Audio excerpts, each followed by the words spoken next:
o'zbek san'at olamida allaqachon top reytinglarni zabt etgan ko'plab hit qo'shiqlar ijrochisi va muallifi Jaloliddin Ahmadaliyev ijodida rekord natija.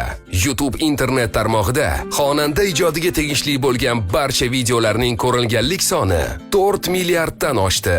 Xonanda ijodida ayni kunga qadar 70 dan ortiq mualliflik qo'shiqlar, 50 ga yaqin videokliplar, yurtimiz bo'ylab 20 dan ziyod konsert tadbirlari, xorij va qo'shni davlatlarga uyushtirilgan gastrol safarlari, poytaxtimizning Xalqlar do'stligi san'at saroyida 2022-yildan buyon har yili may oyida yakkaxon konsert dasturini taqdim etib kelmoqda.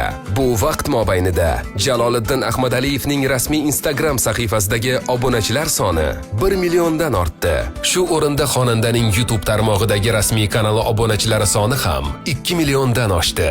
Darvoqe, xonanda 2022-yilda yilning eng yaxshi erkak xonandasi mukofotiga ham sazovor bo'lgan. Bu barchasi Jaloliddin Ahmadaliyev va uning ijodiy jamoasining yutug'i hamda xonandaning barcha muxlislari e'tirofidir.